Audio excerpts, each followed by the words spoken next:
E aí, pessoal, tudo bem? Eu sou o Dr. Carlos Amorim e hoje nós vamos falar um pouquinho e entender um pouco o que significa metodologia científica. Nessa disciplina, nós precisamos entender um pouco sobre o seu trabalho de conclusão de curso.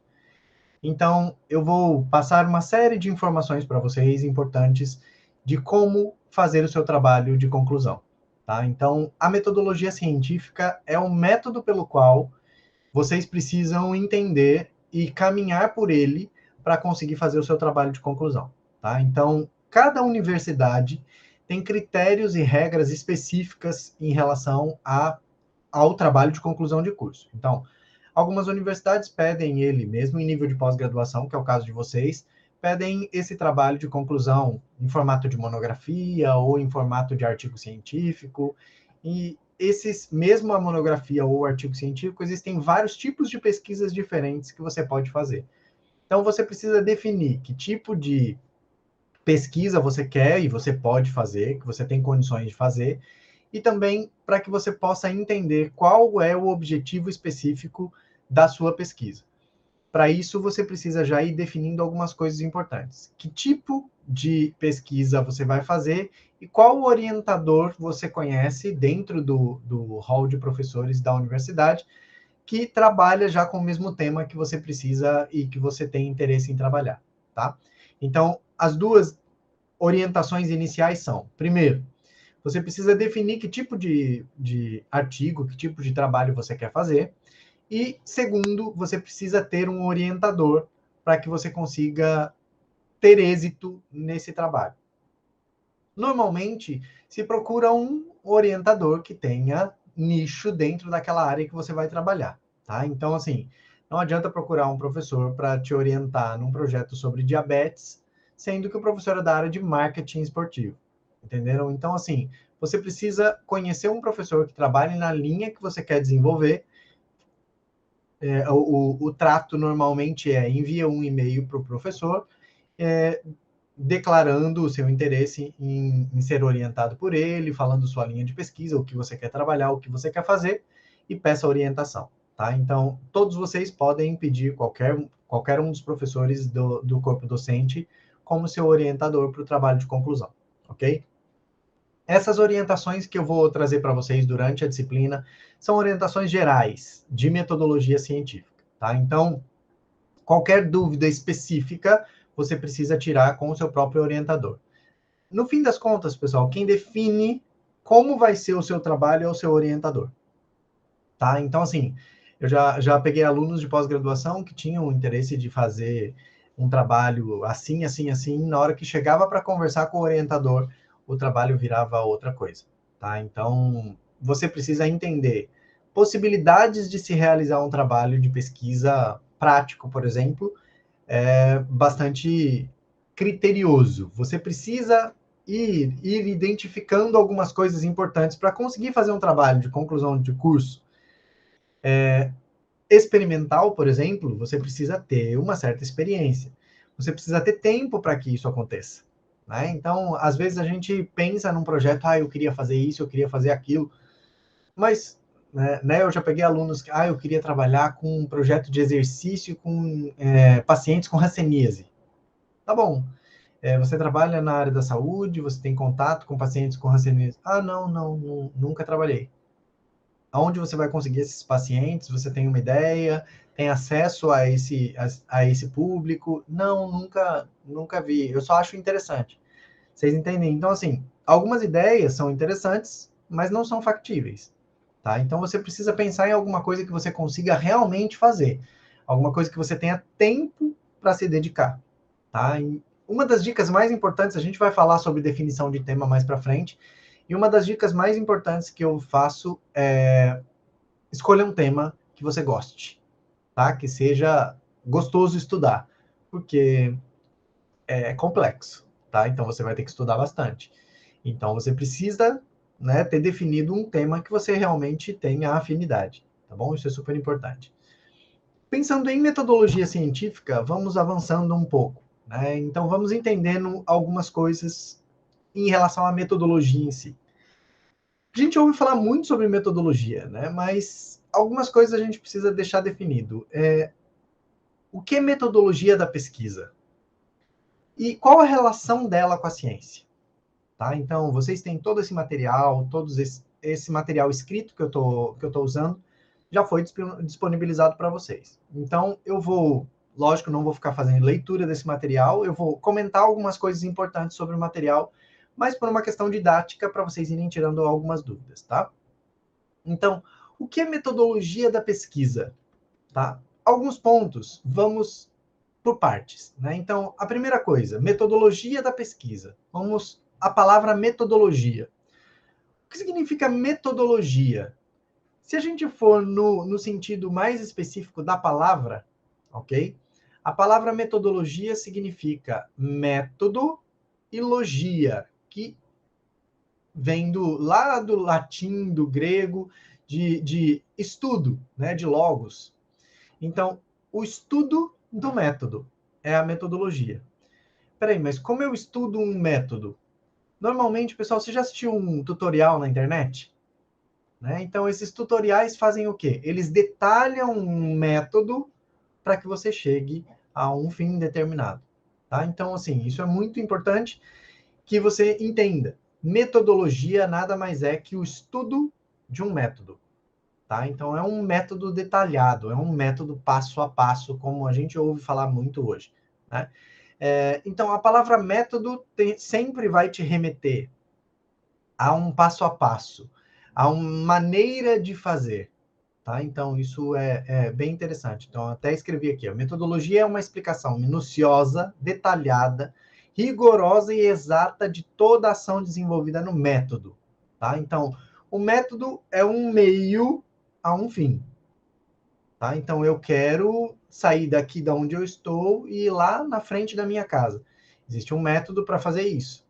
Um exemplo muito simples. Tá? Então, eu preciso me levantar, eu preciso sair de uma porta, vir à direita, outra porta, mais uma porta, entendeu? Então, assim, o método ele vai detalhando o caminho que eu tenho que trilhar para chegar no fim, que é o meu objetivo final, tá? Então, essa é a metodologia. Pesquisa. Pessoal, pesquisar hoje em dia está muito mais fácil do que antigamente, né? Então, assim, não sou tão velho assim, mas na minha época de pós-graduação, por exemplo, a gente não tinha facilidade de internet e de internet no celular como nós temos hoje em dia. Na minha época, todo mundo já tinha, de estudante de pós-graduação, todo mundo já tinha celular, mas nem todos os celulares eram smartphones, né? Então, nem todos os celulares tinham acesso à internet, tinham como você pesquisar, né? Alguns celulares conseguiam receber e-mails, tal, que já era muito legal. Só os celulares muito caros que tinham acesso à internet, por exemplo, tá? Então, não era tão difundido. Para vocês terem uma ideia, na minha época de faculdade, estou dizendo há 20 anos atrás, na minha época de faculdade, eu não tinha... O acesso à internet era muito restrito às pessoas que trabalhavam com informática, né? Então, na própria faculdade, tinham alguns computadores, mas que não tinham acesso à internet. A gente utilizava para o banco de dados da biblioteca.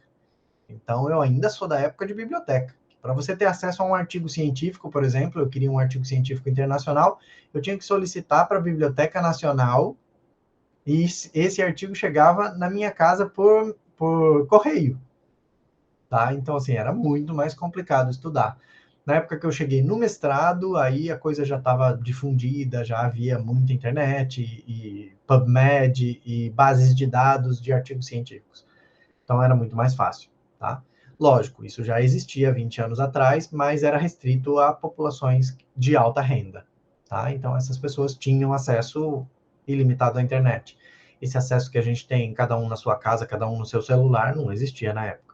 Tá? Então, a pesquisa está muito facilitada hoje em dia, tá? Então, os métodos são muito mais rápidos, muito mais simples. Por exemplo, você está assistindo essa minha aula aqui, eu falei um nome que você não entendeu, você já pesquisa numa base de dados na internet e já consegue entender o que eu estava falando. Então, assim, isso facilita por um ponto, mas em outro ponto pode complicar, porque dependendo da qualidade da sua fonte ou do método de pesquisa que você utilizou, você pode não ter bons resultados dessa sua busca, tá? E aí é o que complica, tá? Porque dependendo, por exemplo, né, eu lembro que uma vez eu passei um trabalho para uma turma minha e eu pedi para eles não pesquisarem no site Wikipedia. E aí eu falei para eles, olha, não é para pesquisar nesse site. Eu quero bases de dados internacionais e eu quero material bem feito. E aí eu sabia que eles iam procurar no Wikipedia de todo jeito. Eu entrei no site do Wikipedia e eu editei o site.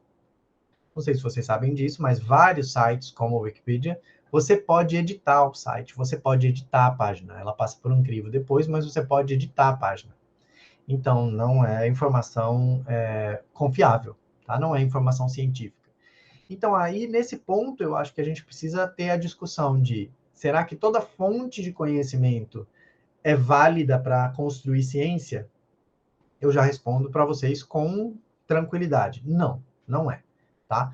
Existe até normas, tá bom? Eu até estava vendo esses dias que até a ABNT, a Associação Brasileira de Normas Técnicas, liberou normas de como referenciar uma conversa de WhatsApp. Mas eu acho que não tem nada de científico numa conversa de WhatsApp, dependendo do que for conversado, tem a liberdade de você falar o que você quiser, né? Então não passa por um crivo científico. Ah, professor, mas se for a conversa do WhatsApp do Einstein com Sócrates, beleza?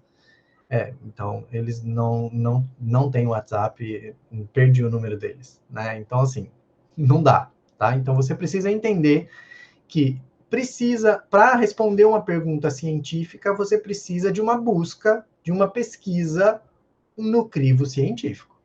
Tá? Então, você vai precisar responder algumas perguntas da sua dúvida científica, do seu trabalho, ok? Então, você está fazendo uma pesquisa científica, você precisa responder ela através da ciência. Como eu costumo dizer sempre para os meus alunos, a ciência não está nem um pouquinho preocupada com o que você pensa ou você deixa de pensar. Se você não consegue comprovar por embasamento científico, sua opinião pouco vale, tá? Então, ela pode ser, a sua opinião pode ser base de uma discussão, de um assunto, ok?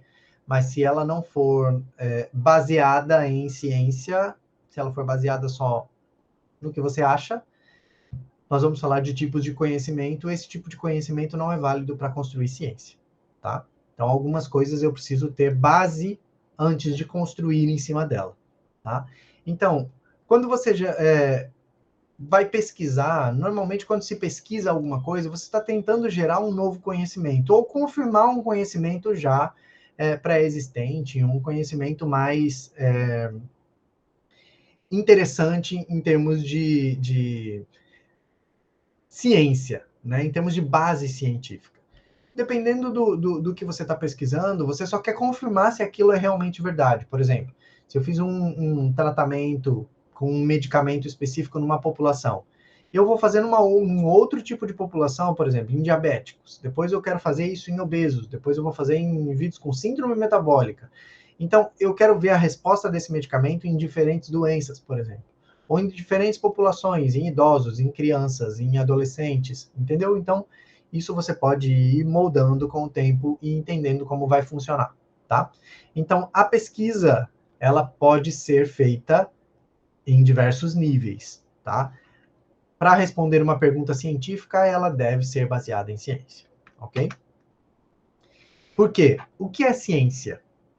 É a investigação metodológica e organizada para descobrir a essência dos seres e dos fenômenos. E as leis que o regem, como, por exemplo, as propriedades das coisas e processos naturais que possam beneficiar o homem, tá? Então, assim, ciência, pessoal, eu acho que é um termo muito complexo e abrangente, né?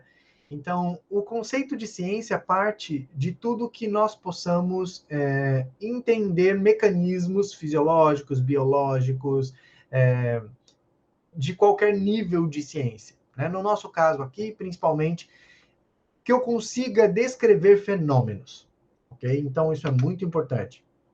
Dentro da definição de metodologia científica, então, quando eu estou estudando ciência de forma metodológica, eu tenho um método específico de estudo para definir alguns pontos científicos, ok?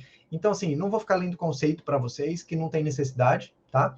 Então, eu só queria que vocês entendessem que a definição de metodologia científica mais interessante é o método de estudo no qual eu possa desvendar a ciência, tá? Então, para eu estudar um mecanismo diferente, para eu estudar um fenômeno científico, eu preciso de um rigor metodológico. Tá? Então, por que isso, pessoal? Vocês vão entender isso no decorrer da aula. Quando você, por exemplo, produz um protocolo específico de intervenção, tá? Então, você é fisioterapeuta, foi lá, fez um protocolo específico de intervenção para a recuperação de um paciente que acabou de fazer uma cirurgia de LCA. Beleza. O que vai acontecer? Esse protocolo, você vai lá, testa ele em 30 pessoas. Ah, funcionou. Beleza. Ó, o protocolo foi considerado, daí faz o seu artigo científico, sua conclusão. O protocolo foi considerado positivo, conseguiu trazer melhoras na funcionalidade do joelho do indivíduo, beleza, falou um monte de coisa. Por que a metodologia científica desse trabalho é importante? Porque você fez isso aqui no Maranhão, onde eu moro, você fez isso em São Paulo. Beleza. Deu certo aqui no Brasil. E aí, o que você vai fazer? Agora, você publicou esse artigo científico, e uma pessoa lá da Itália olhou, achou interessante o seu protocolo, tem pacientes com um perfil parecido, vou testar aqui também. Para que serve a metodologia científica? Ali naquele trabalho está descrito exatamente como você fez. E ele pode reproduzir isso para tentar obter respostas parecidas. Ok? Em ciência, nem sempre isso é real. Tá? Então, assim, é aquela coisa, né? Por exemplo, no treinamento, eu fiz um tipo de treino específico para um indivíduo, ele não necessariamente vai funcionar para outro ou para outra. Né? Então, a individualidade biológica faz com que a ciência seja tão rica e tão complexa ao mesmo tempo. Né? Mas a metodologia científica serve exatamente para isso. Ela dá o passo a passo de até onde eu cheguei e o que você pode reproduzir também. Se você fizer o mesmo protocolo que eu, será que você tem respostas parecidas? Né? Então, será que você vai ter respostas, as mesmas respostas em uma população completamente diferente? Tá? Então, essa é uma das perguntas, né? Esse tipo de pergunta é um dos tipos de pergunta que se responde com metodologia científica, tá? Aí, para isso, então, a gente precisa começar a discutir conhecimento, tipos de conhecimentos diferentes, tá? Em ciência, pessoal, a gente não pode discutir alguns tipos de conhecimento, tá? Então, uma coisa importante: conhecimento popular ou empírico? Ah, isso é empírico. Vocês já ouviram falar essa palavra, né?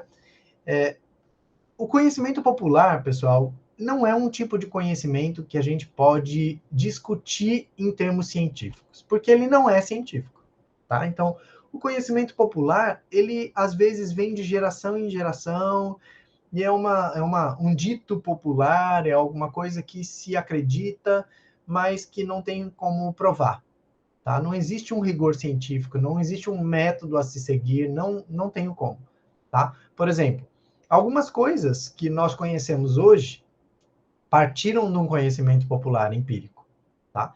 Então, por exemplo, o conhecimento indígena, ele, entre aspas, é bastante empírico, né? Então, assim, não foi ninguém lá que conseguiu mostrar como essa raiz aqui serve para você tratar a dor e não sei o quê. Ninguém foi lá ensinar isso para eles.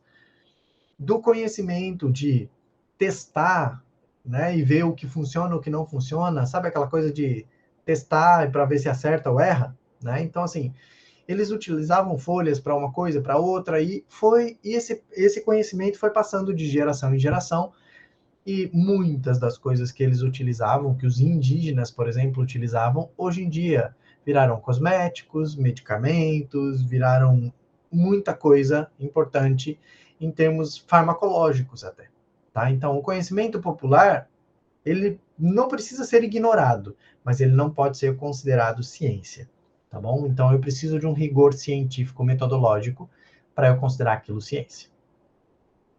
Conhecimento filosófico, pessoal. O conhecimento filosófico é um conhecimento também que parte de um princípio muito pessoal, porque a filosofia, ela parte também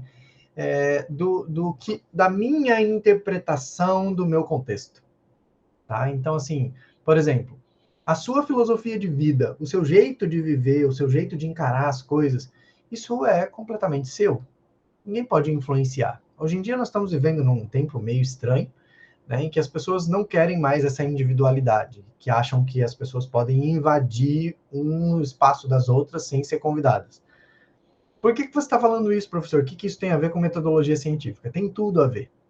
Por quê? Porque hoje em dia as pessoas estão tentando discutir esse tipo de filosofia de vida, ok? Em ciência. Não sei se vocês já viram algumas pessoas, por exemplo, vou falar um pouco de dieta, tá? Então, vocês já viram alguma pessoa, eu sou low carb. Então, a dieta com baixo teor de carboidrato acaba virando um estilo de vida. Né? Então, a pessoa defende isso com unhas e dentes e briga com as pessoas, porque não, ela tem que... Então, assim, eu escolhi fazer dieta low carb pro resto da minha vida e eu acho que todo mundo tem que fazer também, porque para mim deu certo. Então, é um absurdo você não fazer. Né? Então, as pessoas estão assim. E detalhe, se você come um monte de carboidrato, você não serve nem para ser meu amigo. E as pessoas estão assim hoje em dia. Tá? Então, assim, isso é conhecimento filosófico invadindo a ciência. Aonde isso chega? Aonde isso chega em alguns trabalhos científicos que você pega para ler alguns artigos, até alguns deles publicados, que simplesmente ignoram uma parte da ciência. Tá? Por exemplo, eu já li artigos científicos falando exatamente do tema que eu acabei de dizer, da dieta low carb, que só falam efeitos positivos da dieta. Tá? Então, artigo científico que só elogios em relação à dieta. Tanto em curto prazo quanto a longo prazo. E é muito complicado. Então, assim, se você estudou um pouquinho, você sabe que a curto prazo tem excelentes efeitos, para alguns pacientes tem realmente que ser longo prazo e tem que fazer sempre, mas para outros pacientes existem muitos efeitos negativos do uso prolongado desse tipo de dieta. Quase todas as dietas a longo prazo produzem efeitos negativos. Tá? Então, assim, não vou entrar nesse mérito, mas eu estou querendo dizer o quê? A pessoa que produziu aquele artigo científico queria provar a teoria dele. Então, só usou os prós, ignorando os contras. Isso não é ciência. Isso eu vou até usar uma palavra que tem se usado hoje em dia. Isso é militância. Tá? Então, você está tentando provar o seu ponto de vista. Isso não é ciência. Isso nunca vai ser ciência. Tá? Então, o que é mais interessante é um artigo científico. Eu gosto quando eu pego um artigo científico que ele discute um tema tanto que ele não consegue concluir. Ok? Então, assim, eu acho isso muito interessante, porque a pessoa consegue mostrar os pontos positivos, os pontos negativos, os pontos onde eu não vejo nenhuma solução ali, e finaliza exatamente assim. Tá? Então, por quê? Algumas coisas eu não tenho resposta e não vou ter ainda. Tá? Principalmente lidando com ciência, pessoal. Ciência não é matemática. Tá? Matemática 2 mais 2 é 4, e isso não vai mudar. Eu queria muito que 2 mais 2 fosse 400, né? Porque aí eu ia ganhar melhor. Mas não tem jeito. 2 mais 2 vai sempre ser 4. Tá? Nós não trabalhamos com exatas. Tá? Então, quando eu estou falando do conhecimento científico, eu não estou trabalhando com exatas. Outro ponto muito perigoso e muito importante da gente deixar definido agora no início é conhecimento religioso. Religião é algo muito pessoal. Tá? Então, a sua maneira de lidar com a religiosidade, tá? Com o teológico, é muito você. Tá? Não tenho como discutir isso dentro de um artigo científico.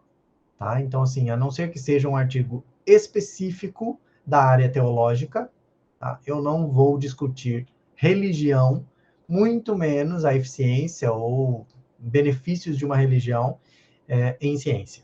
Tá? Eu já vi vários artigos científicos qualitativos muito interessantes em relação ao uso dos dogmas religiosos, ok? Em alguns tratamentos, em alguma interação com a ciência, mas nada pondo à prova o conhecimento religioso ou as próprias religiões. tá? Então, a gente precisa sempre tomar muito cuidado quando for lidar com isso. Em ciência, nós só discutimos um tipo de conhecimento, o conhecimento técnico-científico, tá? No conhecimento técnico-científico, esse tipo de conhecimento é o tipo de conhecimento que eu preciso entender e discutir, aprender a discutir, tá? Então, quando eu estou discutindo conhecimento técnico-científico, eu começo a discutir ciência, tá? Por exemplo, vamos para um exemplo clássico aqui. Eu quero saber se você está obeso. Um amigo seu diz que você precisa fazer uma DEXA, uma pleximografia, tá? O outro, seu amigo, diz que não, isso não tem necessidade, que você pode simplesmente fazer um IMC. São métodos diferentes de conhecimento técnico-científico para avaliar a mesma coisa, tá? Então, existe o padrão ouro e existe padrões menores, de menor qualidade para se avaliar isso, tá? O padrão técnico-científico é o mais importante, sem dúvida, tá? Porém, mesmo dentro do padrão técnico-científico, eu tenho níveis de acurácia, tá? Níveis de eficiência, de sensibilidade de testes diferentes, tá?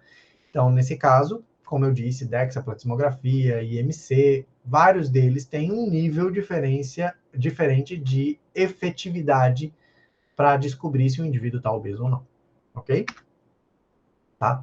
Aí, descrevi para vocês poderem ler com calma, o conhecimento popular, filosófico, religioso, o conhecimento científico em si, que é o mais importante para a gente aqui. Tá? Coloquei até alguns exemplos interessantes, por exemplo, como as pessoas acabaram descobrindo que a Terra era redonda e não plana. Tá? Esse é um exemplo clássico que está no livro As Sete Maravilhas do Mundo, foi produzido para o Discovery Channel. Na verdade, não é nem um livro, né? É um seriado que mostrava que em um estudo, né? Uma discussão em relação à incidência de sombra, né? Então, é uma história clássica de Siena e Alexandria, né?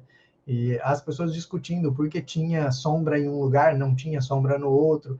E aí as pessoas acabaram depois, com a evolução da ciência, descobrindo que isso só era possível se a Terra fosse esférica e não plana, como se acreditava antigamente. Por mais que tenha alguns hoje em dia que ainda estão tentando discutir isso, né? A gente deixa quieto, ok? Esse autor acabou colocando em pauta esses 4 tipos de conhecimento, tá? O conhecimento popular, religioso, científico e filosófico, e quais as diferenças básicas em relação a ele, tá? Por mais que, por exemplo, o conhecimento religioso também é sistemático, né? Então, ele é valorativo, ele é importante. Mas daí, algumas coisas a gente precisa discutir de diferente com o científico, né? O científico, eu só vou lidar com conhecimento real, de fatos, não de valores das coisas, né? Então, o conhecimento científico, ele é contingente, ele tem que ser sistemático, ele é verificável, ou seja, ele é testável, tá? Ele é falível, tá? Então, é um sistema que pode dar certo ou não dar certo. Eu costumo dizer que quando você está lidando com ciência, você tem 3 resultados que podem acontecer, tá? E isso é frustrante, porque às vezes você vai fazer um doutorado e tem ali vários experimentos, faz todos os seus experimentos, lá na frente você descobre que sua hipótese inicial foi refutada e não confirmada. Você tinha certeza que ia dar certo e deu totalmente errado. Então, existem três respostas específicas de um método científico, tá? De um conhecimento científico quando ele é testado. Pode dar efeito negativo, efeito positivo ou nenhum efeito. Isso também pode acontecer, tá? Então, assim, você fez um protocolo, colocou um protocolo para funcionamento, e aí, ao invés de ter resultado positivo ou negativo, você não teve resultado nenhum, não mudou nada, tá? Então, são 3 tipos de resultados específicos, tá? Então, o resultado pode dar positivo, negativo ou resultado nenhum. Aí, pessoal, nós começamos a discutir um pouco em relação, quando eu defino na minha mente que tipo de conhecimento eu quero discutir, lógico, se eu estou falando numa pós-graduação, claro, que eu estou falando de conhecimento científico. Tá? Então, existem tipos diferentes de pesquisa. Tá? Então, eu preciso entender que, para eu entender os tipos diferentes de pesquisa, eu preciso passar por algumas coisas importantes, né? Alguns pontos. Por exemplo, que método eu preciso utilizar, quais aplicações eu posso fazer, quais pesquisas eu vou precisar realizar, que ferramentas eu vou usar e qual amostra eu quero discutir, eu quero testar, tá? Então, esses são pontos importantes que os tipos de pesquisa vão mudar, tá? Então, assim, por exemplo, a pesquisa, quando eu preciso saber alguma coisa prática, por exemplo, eu quero saber se o medicamento, medicamento qualquer medicamento específico, a metformina, por exemplo. Eu quero saber se a metformina funciona, né, no auxílio do emagrecimento. Beleza. Eu vou lá e testo o quê? Eu vou testar obesos, então. Tá? Mas aí, que tipo de amostra? Obesos, beleza. Que tipo de pesquisa eu vou fazer? Qual método eu vou utilizar? Vocês concordam comigo que é completamente diferente de eu estudar uma dieta, de eu estudar um método de treinamento, de eu estudar uma reabilitação de uma doença específica? Então, cada tipo de pergunta científica precisa de um método específico, aplicações específicas, pesquisas específicas. Por exemplo, eu posso fazer isso mesmo da metformina, por exemplo, de forma de uma revisão da literatura, então eu pego o que já foi publicado, estudo e faço um trabalho, ou eu faço um trabalho prático também, né? Ou eu observo alguns pacientes recebendo e vendo que tipo de reação eles têm. Só acompanho os resultados sem interferir. Então, agora durante a Covid-19, a gente tem visto muitos estudos observacionais, né? Então, isso é muito interessante também. Tá? A pesquisa acadêmica científica também, ela é desenvolvida em ambiente acadêmico, tá? Então, por isso acadêmico-científica, tá? É uma pesquisa que é realizada dentro das universidades, das instituições educacionais, e aí, normalmente, são elas as detentoras e as principais produtoras de ciência, tá? Então, existem dois tipos básicos de pesquisa, tá? A pesquisa fundamental ou básica e a pesquisa aplicada. Nesse caso, pessoal, quando eu falo de pesquisa fundamental básica, não vou ler isso tudo, tá? O que eu estou falando de uma pesquisa fundamental? A pesquisa fundamental, pessoal, ela está, né, como diz essa primeira frase, a pesquisa fundamental está sendo realizada para apresentar novas teorias científicas e para entender o campo das ciências em vários campos.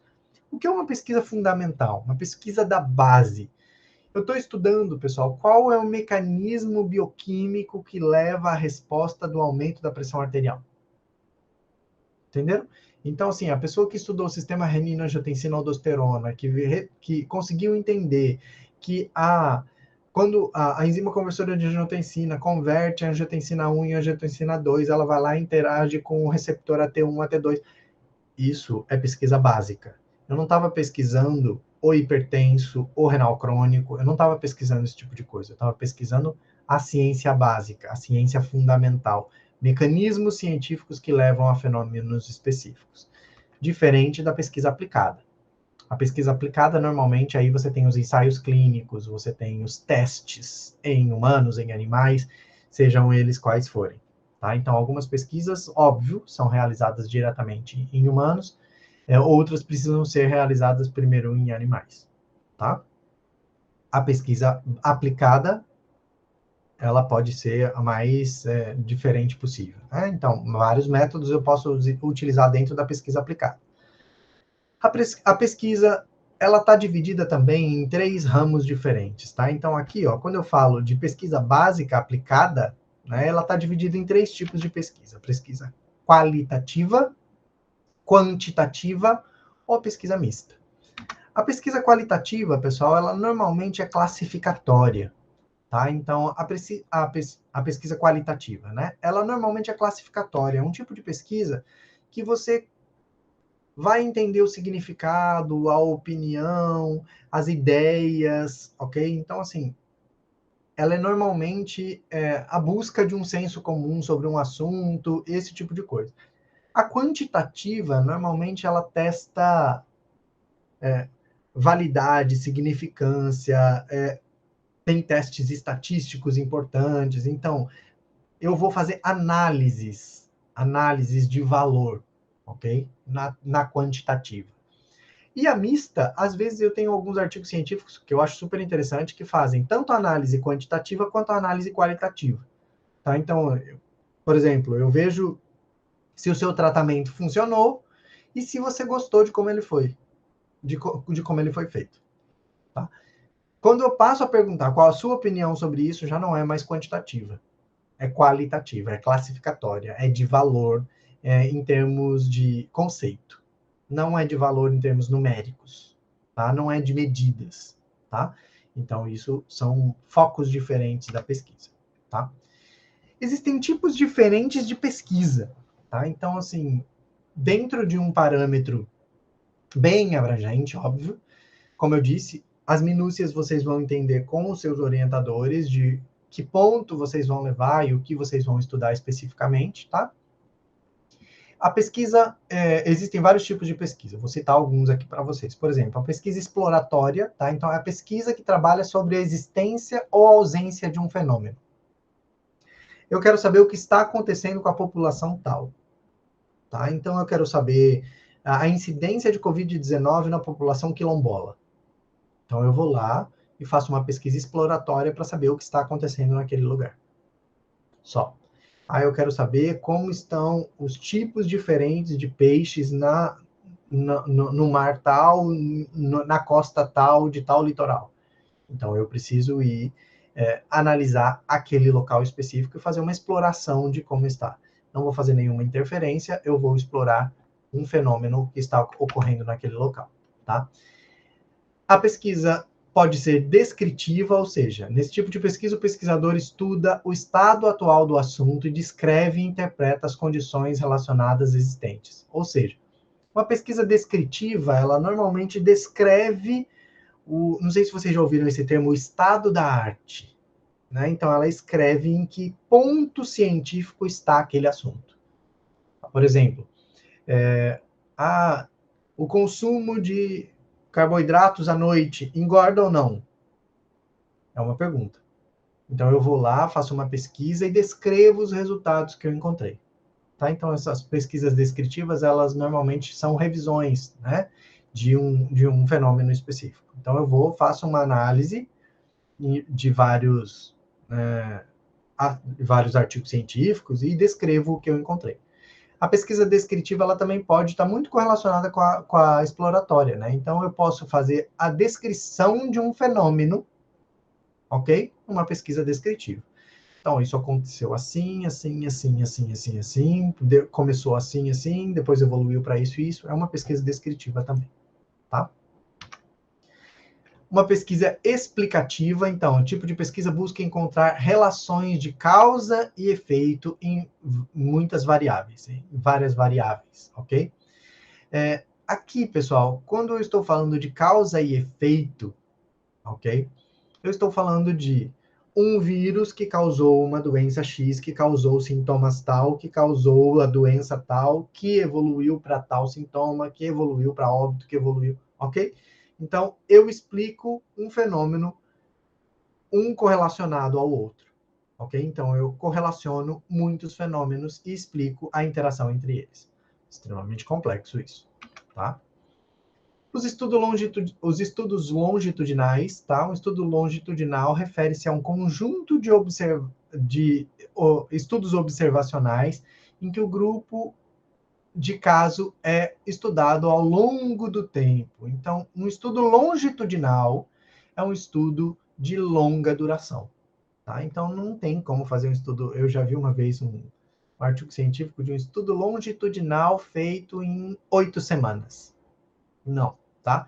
Então, normalmente, estudos longitudinais têm aí 6 anos, 5 anos de acompanhamento, 2, 3 anos de acompanhamento, tá? Então, eu já vi estudos longitudinais de 40 anos de acompanhamento de um fenômeno específico, tá? Um estudo transversal é um tipo de estudo observacional, ok? Em que as variáveis, em termos de prevalência ou relevância, são estudadas apenas em um determinado momento, em uma determinada comunidade. Então, o que é um estudo transversal?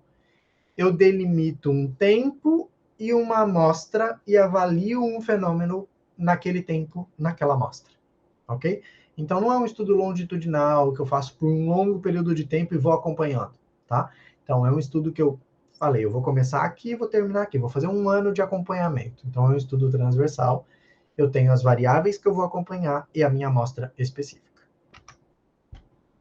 Pesquisa de ação é super interessante, né? A pesquisa de ação é um tipo de pesquisa conduzida por pessoas envolvidas em situações socioeducativas, cujo objetivo é melhorar o raciocínio, a justiça e as práticas sociais. É um tipo de pesquisa bastante feita na área social, na área educacional.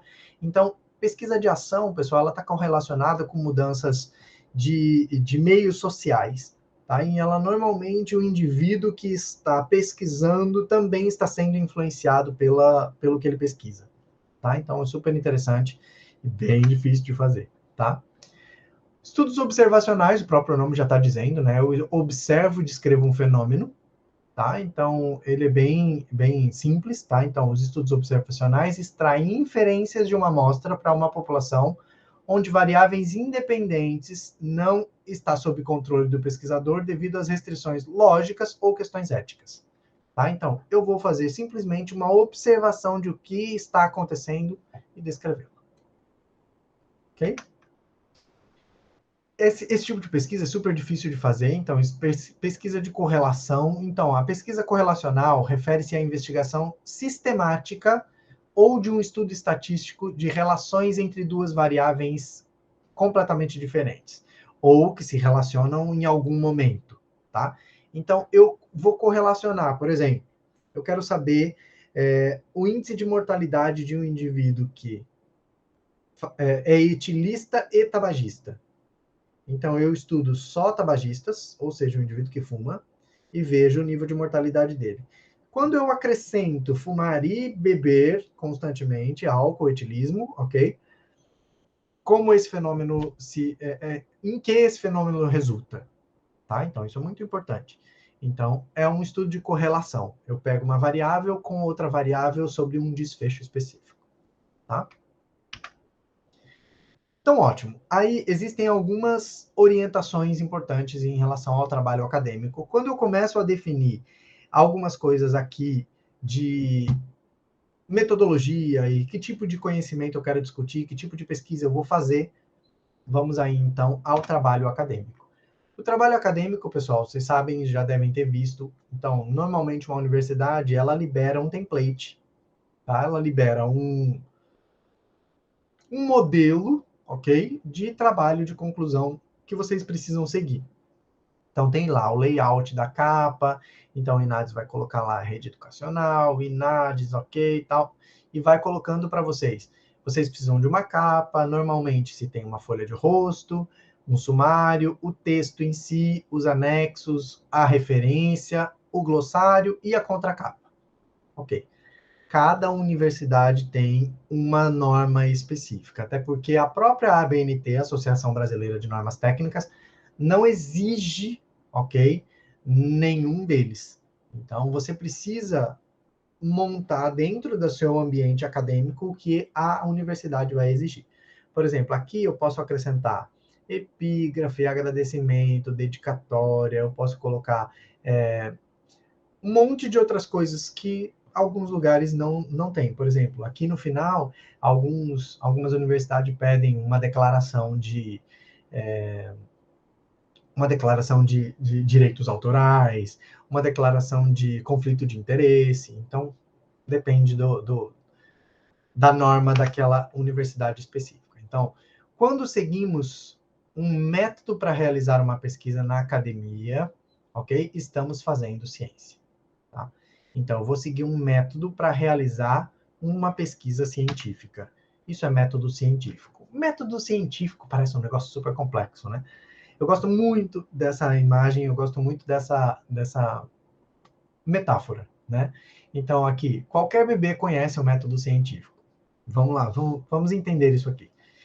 Então, esse é um exemplo clássico de método científico. Tá? Então, assim, esse bebê encontra um papel no chão amassado. Ele não sabe o que é aquilo. Tá? Então, vamos pensando em ciências, tá? o que ele faz? A primeira coisa que ele faz, ele pega o papel no chão. Ele olha o papel, analisa, ok? E pensa, formula hipótese. Será que isso tem gosto de alguma coisa? Será que isso é bom? Será que eu posso comer? Né? Então, ele está formulando hipóteses. Qual o primeiro experimento que um bebê faz? Coloca na boca.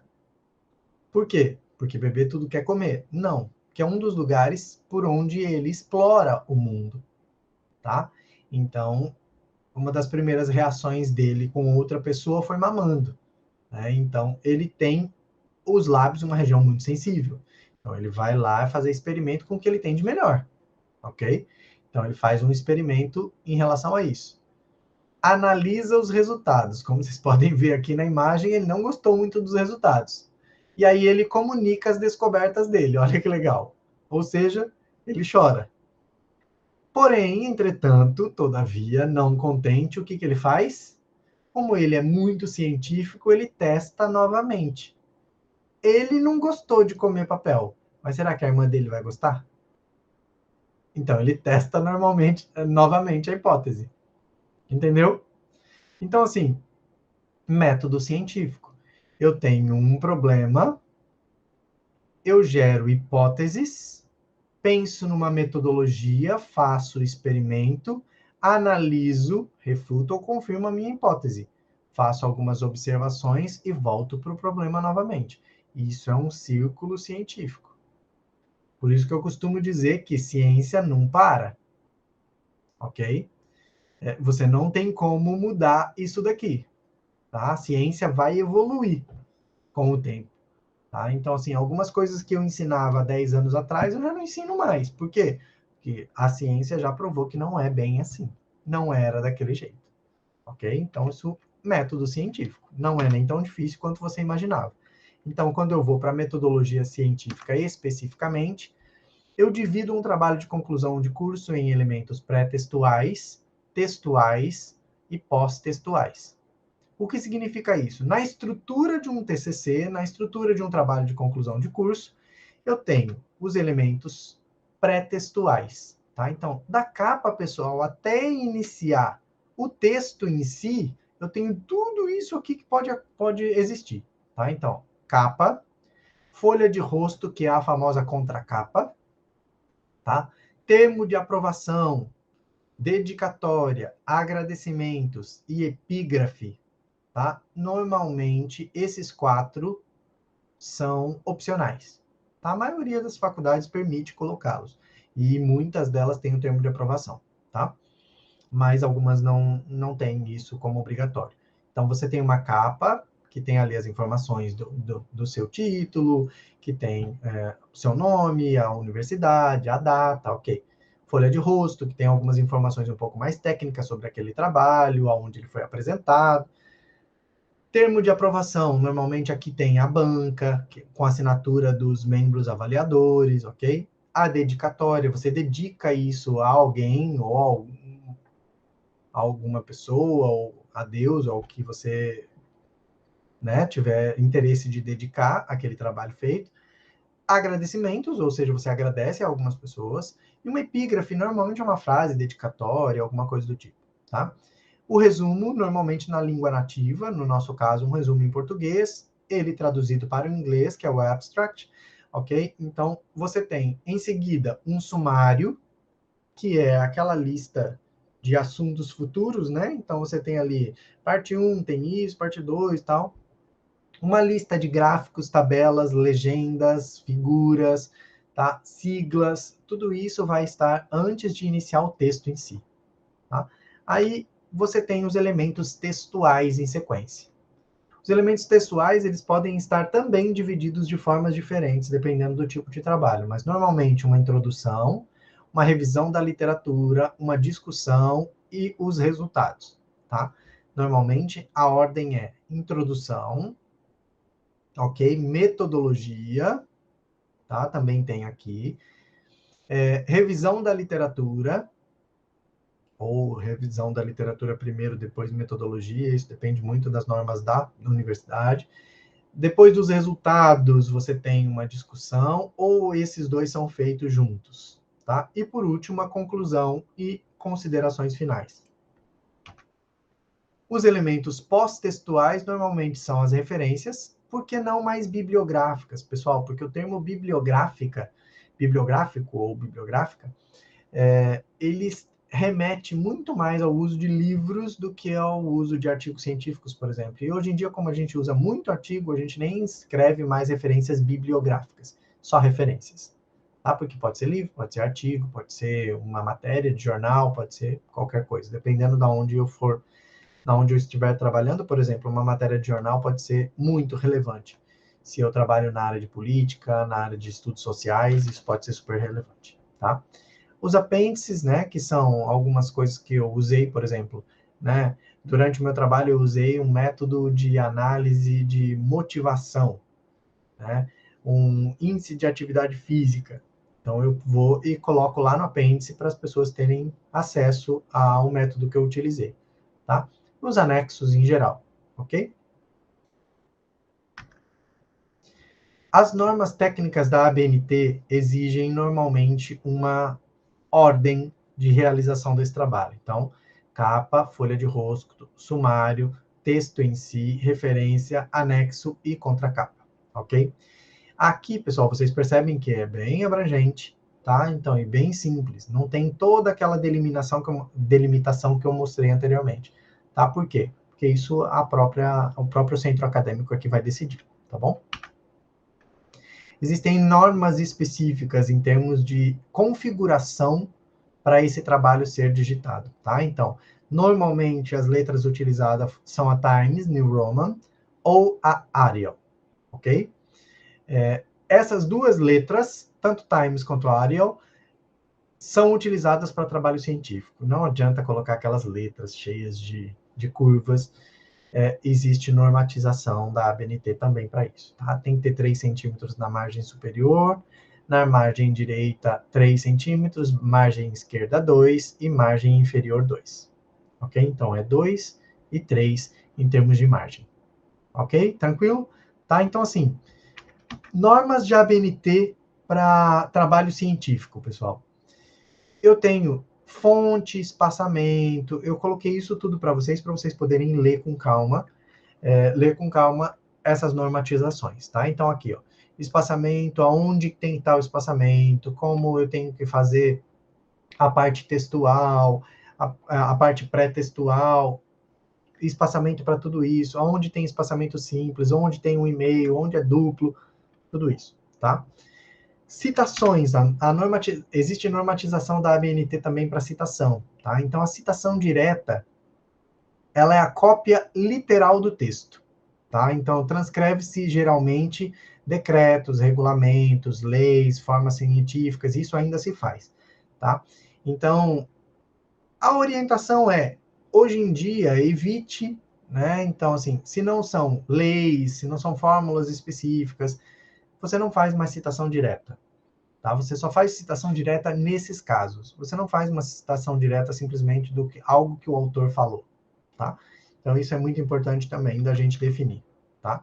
Aí, normalmente, eu faço segundo quem falou, a data, em que página estava escrito, e copio literalmente, mas só que daí coloco isso bem espaçado, à esquerda da página, ok? Tá? Uma citação curta ou longa. A citação indireta, normalmente, é a reprodução da ideia daquele autor reescrevendo. Isso é o que normalmente a gente faz, tá? Então, você põe a ideia de uma citação específica e reescreve o que ele falou. A citação indireta. Ok? A citação de citação, lembra do tal do apode? Tá? Então, Milkler, 1985, citado por Holanda et al. 2015. Normalmente, pessoal, antigamente se utilizava muito o citado por, que é o apode, tá? Hoje em dia já não se usa muito, porque você não precisa citar que Holanda citou Milkler, ok? Você pode ir atrás do trabalho de Milkler, tá? Então você pode citar direto ele, ok? Então, o mais interessante não é você citar que o Holanda citou ele, é ir lá e ler o trabalho dele também, tá bom? Então, isso não é mais recomendado, não é mais muito recomendado utilizar citação de citação, não, tá bom? Não é recomendado, isso não significa que é proibido, tá? Aqui coloquei alguns exemplos para vocês de citação, só para vocês poderem consultar mesmo, tá? Então, exemplos de livros, exemplos de artigos científicos, de tradução, de teses, dissertações, esse tipo de coisa, tá bom? O projeto de pesquisa em si, tá? Então, você tem alguns aqui, depois de entender um pouco de normatização de ABNT, claro, você já começa a pensar num projeto de pesquisa. Então, a primeira ideia, pessoal, quando eu penso num trabalho de TCC, quando eu quero fazer um trabalho prático, ou seja ele qual for, eu preciso de um projeto de pesquisa. Então, você primeiro faz uma ideia, primeiro escreve uma ideia para que você consiga reproduzir com mais facilidade e com planejamento. Tá? Então, o projeto de pesquisa ele serve muito mais para melhorar o planejamento de pesquisa, tá? Do que qualquer outra coisa. Então, você vai lá, identifica um problema, uma pergunta, algo que você queira pesquisar, revisa a literatura para coletar as informações que você queria, tá? Então, depois de estudar um pouco, você formula algumas hipóteses do que você acha que pode acontecer, tá?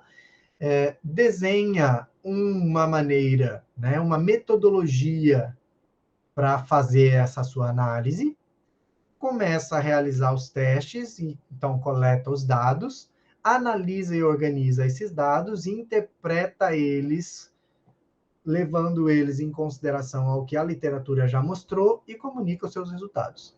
Essa é a sequência de um projeto de pesquisa. Parece simples, mas não é tão assim, ou nem foi tão simples. Vamos de novo? Então, você pensa numa alguma coisa que você queira publicar, tá? Que você queira estudar. Então, pensa num problema, numa pergunta de pesquisa. Depois você vai lá e começa a estudar. É a primeira coisa que se deve fazer, pessoal. Depois que você pensa em alguma coisa, porque às vezes você pensa numa pesquisa super legal, na hora que você vai estudar, você percebe, vixe, não tem nada pesquisado sobre isso. Ou já tem muita coisa e é consenso já a minha pergunta. Então, é eu que não tinha estudado, todo mundo já sabe sobre isso. Tá? Então, você já define que não é legal. Então, se você pula essa revisão antes de continuar a formulação, você às vezes formula, faz todo um planejamento e percebe que você está chovendo no molhado, tá? Depois de estudar, aí você formula uma hipótese. Não, peraí, minha ideia é legal e pode ser que ela realmente influencie em tal fenômeno. Beleza, então vamos lá. Então eu desenho, mas como eu vou conseguir pesquisar o que eu quero? Tá? E aí você formula um desenho de pesquisa. Aí, depois de formular um desenho de pesquisa, você vai, aplica os testes que você pensou em fazer, coleta os dados, organiza e alinha esses dados, ok? Analisa eles estatisticamente, com modelos de análise, interpreta esses resultados, né? O que eles significam na prática, e depois você comunica esses resultados. Ou seja, você publica um artigo, apresenta ele num congresso, para que as pessoas possam ter acesso, tá? Problema de pesquisa, pessoal, como eu tinha dito anteriormente. Então, claro, vocês vão aqui, eu coloquei algumas coisas para vocês irem lendo com calma, junto no material de vocês. Então, a minha explicação no slide anterior já contemplou os próximos slides todos, tá? Então, aí você vai. Então, como eu tinha dito, só revisando. Identifica o problema, é a sua pergunta principal. Por exemplo, o que você quer pesquisar, por que você quer pesquisar aquilo, super importante, justificativo, objetivo, tem que construir ali, tá? Revisa a literatura e coleta as informações. Pessoal, já existem muitos estudos publicados sobre o que você vai pesquisar? Alguém já fez exatamente o que você quer fazer? O que você vai acrescentar para a literatura científica? Você vai só testar para ver se realmente funciona na sua população tal protocolo? Você pode fazer isso. Às vezes as pessoas ficam achando que um projeto de pesquisa ele precisa ser inovador. Nem sempre ele precisa ser inovador. Você pode simplesmente testar um método. Tá? Alguém já usou e eu quero testar na minha população. A população dele era diferente da minha, tem características diferentes, então a minha amostra é diferente. Então eu vou testar na minha amostra, ok? Tá? Então isso é importante também. Então, você deseja adicionar ao corpo de conhecimento atual, o que você vai adicionar? Tá? O que a sua pesquisa vai trazer de novo, vai trazer de legal, vai trazer de interessante? Tá? Então, não adianta sair desse ponto sem ter feito uma análise exaustiva da literatura científica, tá bom? Formule hipóteses, tá? Hipóteses H1, H0, tudo aquilo que vocês já aprenderam em relação à hipótese. O que é uma hipótese? É algo que eu acho que possa acontecer. Por exemplo, eu dei um exemplo de hipótese aqui para vocês. Ó. Aumentar a carga de treino na musculação resultará em hipertrofia superior? É uma hipótese, ok? Tá? Será que ela aumenta? Será que não aumenta? Tá? Então, aí eu tenho que fazer toda uma série de metodologia para provar ou refutar a minha hipótese. Tá bom? O desenho de pesquisa. O desenho de pesquisa, pessoal, ele parte de que método eu preciso utilizar para avaliar o que eu desejo. Tá? Então, por exemplo, no caso do exemplo que eu dei da musculação, como que eu vou saber que esse indivíduo teve mais ou menos hipertrofia? Ah, eu vou lá analisar eles por biópsia. Eu quero saber ali onde está, biologicamente mesmo, se hipertrofiou mais ou não. Vou fazer um ultrassom, vou fazer isso, vou fazer aquilo, vou fazer um DEXA, vou fazer... Depende do que você tiver em mãos para fazer esse tipo de análise, tá? Então, existe... Aí você vai, dentro do processo de construção do desenho da pesquisa, você vê se você vai usar grupo controle, se você vai repetir em diferentes grupos, que tipo de método você vai utilizar, se você vai testar métodos diferentes, ou se você vai testar um método em vários grupos, se você vai usar o grupo controle, se você não precisa usar o grupo controle, tentando manter sempre imparcialidade em relação aos testes, tá? Isso é super importante. Então, você vai fazer, às vezes, uma análise de funcionamento de um suplemento, né, de um alimento específico, de uma droga. Você faz isso normalmente em duplo cego. Então, o indivíduo não sabe o que está tomando e a pessoa que está aplicando também não sabe o que está aplicando. Isso é o mais interessante, tá? Então, o duplo cego. Coleta, organização e análise dos dados. Então, na hora de fazer os experimentos, você precisa seguir o rigor científico, tá? Organizar os dados para que você possa fazer uma análise estatística de qualidade, tá? Não é a nossa função falar sobre estatística, mas isso é a base de um trabalho bem feito, é uma estatística bem feita, tá? Então, você comunica os resultados, ok? Depois de fazer essa análise e interpretação do que você encontrou, tá? Nesse ponto, muita gente foge da realidade, tá? Então, a gente vê muitas pessoas fazendo artigos científicos e na hora de comunicar os resultados, comunica coisa que eles não encontraram ou se empolgam na hora de mostrar como isso funciona, tá? Então, na prática, pessoal, eu vou fazer um exercício com vocês interessante em relação ao seu projeto. O que a gente precisa entender, pessoal? Eu gosto bastante desse diagrama, que ele nos ajuda a construir um projeto de pesquisa de uma maneira muito simples, né? Primeira pergunta, eu vou respondendo essas perguntas e vou criando uma ideia de um projeto de pesquisa. Prestem atenção, olha que legal. O que eu quero pesquisar? Então, aqui você vai pensar no seu tema, né? O que eu quero pesquisar?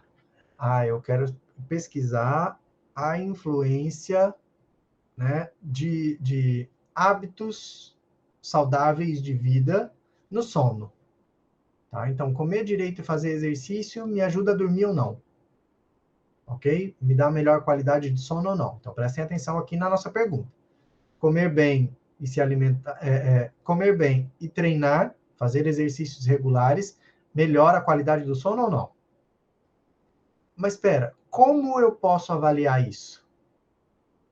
Então, aqui eu penso na metodologia. Como eu conseguiria responder essa minha pergunta?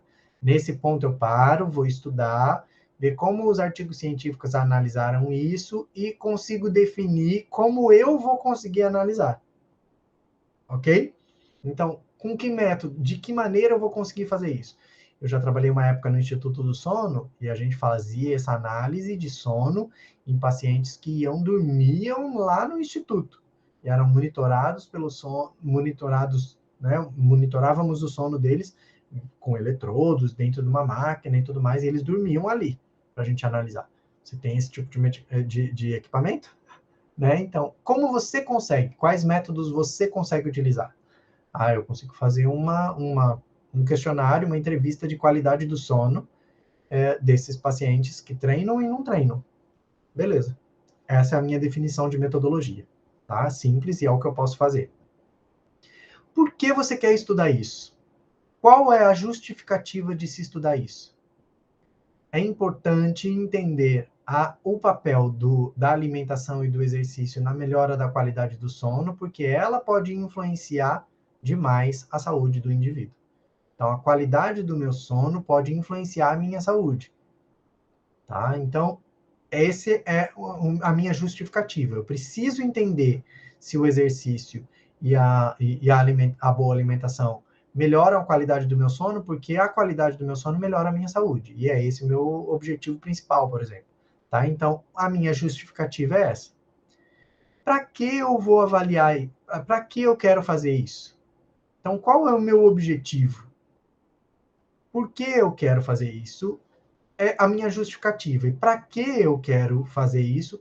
No que isso vai servir? Ok? Então, o porquê e para que é a minha justificativa e o meu objetivo.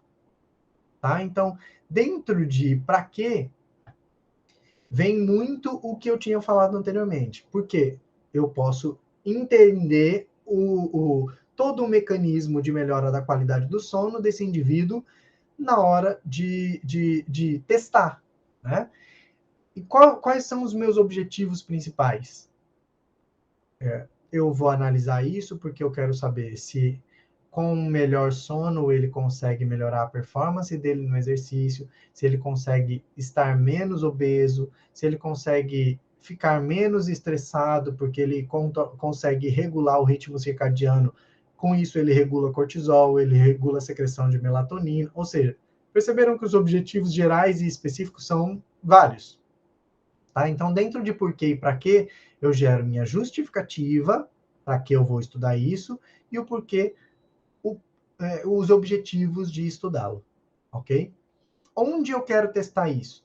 Então, eu vou testar isso numa amostra de praticantes de exercícios físicos, então, praticantes de corrida, né? Praticantes amadores de corrida, e eu vou avaliar na minha cidade, tá? Ou em 5 cidades diferentes. Então, é multicêntrico. Então, um centro aqui, um centro lá, ok? Eu vou definindo conforme o que eu consigo fazer. Quando? Nós vamos fazer essa análise no período de julho a dezembro de 2022. Estou fazendo um projeto, então estou pensando em fazer daqui a um tempo. Quantos indivíduos eu vou analisar? Eu vou analisar 160 atletas. Então, existe cálculo de amostra. Tá? Então, você pode fazer um cálculo amostral de o quanto é relevante, né? Quantos indivíduos seria relevante para representar uma amostra a nível nacional, a nível estadual, a nível de cidade, a nível de bairro, a nível de comunidade. Tá? Então, dependendo do nível que eu quero atingir o meu artigo. Tá? Então, eu quero fazer uma pesquisa que represente a população brasileira. Para representar a população brasileira, você vai precisar fazer com um N amostral muito grande. Né? Você vai precisar testar em muitas pessoas. Então, que tipos de pessoas? Quais? Eu quero avaliar somente jovens, né, de 19 até 40 anos de idade. Tá? Então, adultos jovens. Ok? Então, essa é a minha amostra. Do sexo masculino e feminino, sem diferença de gênero, etnia, raça, cor, nada disso. Ok? Só que a minha amostra não pode ter nenhuma doença psicológica, a minha amostra não pode ter nenhuma doença metabólica, a minha amostra... Entenderam? Porque isso vai influenciar na minha análise. Quanto mais critérios eu colocar durante a construção do meu projeto, melhor vai ser respondida a minha pergunta inicial do meu tema, de o que eu quero estudar. Entenderam como facilita esse diagrama? Tá? Então, assim, isso vai facilitando você a descobrir o seu projeto de pesquisa, como ele vai funcionar. Tá? Aí vocês podem fazer esse teste várias vezes e ir construindo o trabalho de vocês. Não tenho como não falar sobre plágio, ok? Quando eu falo disso, das reprovações de trabalho de conclusão de curso, hoje em dia, em média, 30%, 40% dessas reprovações são por plágio.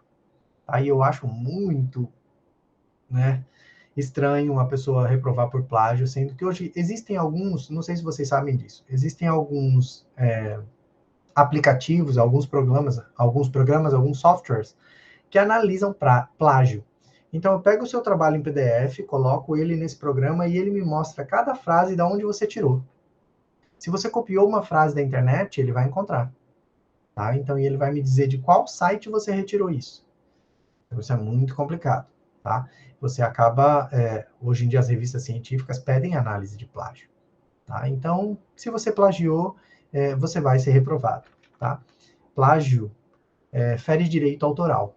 Tá? Então, não é só errado, mas é criminoso. Tá? Então, existe a propriedade intelectual. Então, se você copiou a ideia de alguém, você acaba cometendo plágio. Ok? Então, o plágio, ele envolve não só uma questão ética, ok? Ele envolve questão jurídica de legislação também. Tá bom? Isso é muito importante que você saiba. Por exemplo, né, esse é um exemplo clássico de plágio no Brasil, tá? Então, a Cachaça 51, de repente, lançam a 61. Né? Aquela musiquinha, o Silvio Santos vem aí, é um plágio de uma outra música, tá? Exemplo clássico de plágio, tá? Aquela música Ai Se Eu Te Pego, de Michel Teló, não era dele, foi comprovado já que não era dele, tá? Então, eu estou colocando isso daqui para vocês, porque essa música, por exemplo, desculpa, ele ganhou milhões com essa música, né? Essa música foi traduzida para não sei quantos idiomas e tudo mais, e é uma música que foi comprovado o plágio dela, tá? Então essa música não é de autoria dele. Ok? Entenderam? Tá? Então isso é muito importante. Então, se você estava pensando em copiar alguma coisa da internet, já não vale mais a pena, é fácil de pegar, tá? Aqui, pessoal, eu coloquei para vocês a principal base de dados para análise científica, o PubMed, com alguns módulos de como lidar com o PubMed, tá? Então, eu coloquei algumas coisas aqui para vocês, um tutorial de um curso super interessante de como lidar com o PubMed, tá? Então, é uma base de dados científica, vocês vão ler isso com calma, não vou ficar falando ponto a ponto disso, tá?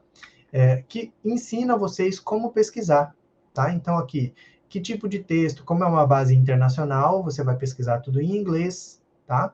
E aí, entendendo como funciona cada uma dessas bases, como lidar com o PubMed, o que ele mostra depois, ó, aqui é o resultado total de vários artigos, aqui são os artigos de revisão, aqui eu tenho os artigos que são grátis, livres, ok?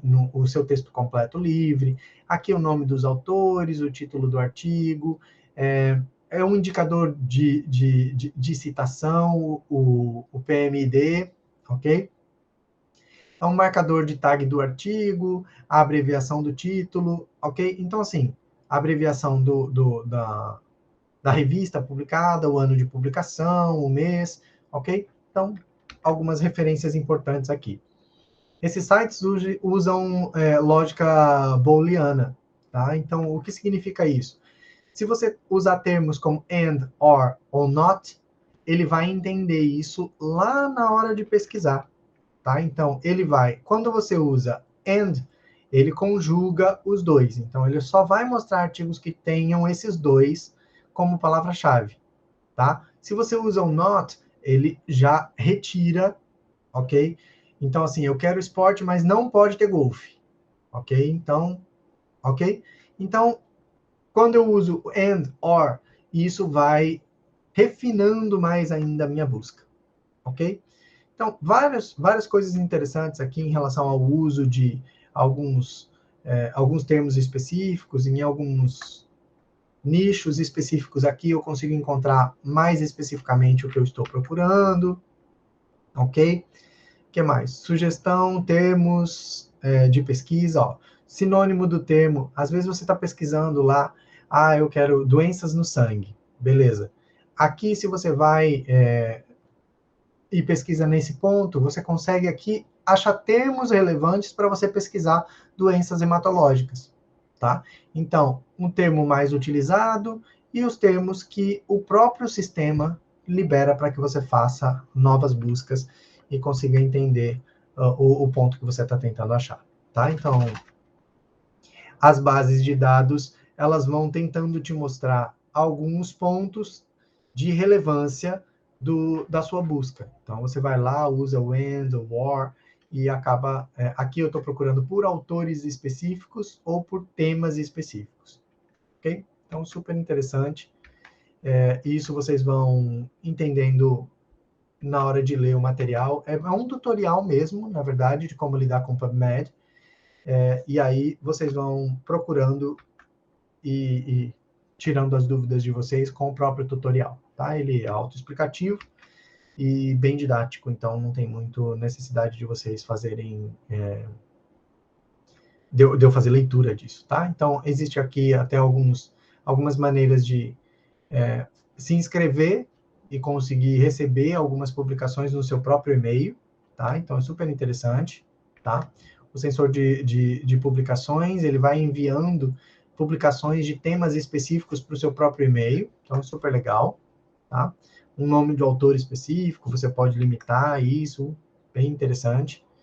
Tá? Você pode, lógico, como todo site, ele tem alguns limitadores e ele tem alguns filtros que você pode utilizar, tá bom? De data, de tipo específico de artigo, a linguagem do artigo, ok? Então, várias coisas você pode ir linkando isso no próprio PubMed, tá? Então, isso facilita muito quando você está fazendo uma revisão sobre um assunto, tá? Pesquisas avançadas também, você pode ir clicando em algumas buscas bem mais específicas, e aqui é bem mais complexo, tá? E você pode ir achando o que você precisa encontrar ali dentro do site. Muito interessante. Dá para pesquisar até local de produção daquele artigo, é bem legal, tá bom? Aí algumas coisas em relação a histórico de pesquisa, que você pode ir encontrando também o que você já fez, ok? Acho que você pode...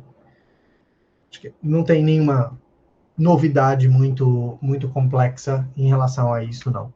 Tá? Então, assim, o que a gente precisa entender neste ponto é: fazer o seu trabalho de conclusão de curso é complexo, demanda tempo, e você precisa fazer isso de forma bem criteriosa. Então, voltando para as dicas lá do início, você precisa de um orientador e você precisa definir o que você quer fazer. Eu acho que depois dessa aula simples, você consegue já ter uma ideia de qual caminho seguir para construir o seu trabalho de pesquisa. Eu espero ter ajudado vocês e espero que a disciplina consiga clarear o caminho e facilitar o caminho de vocês para um excelente trabalho. Ok? Muito obrigado.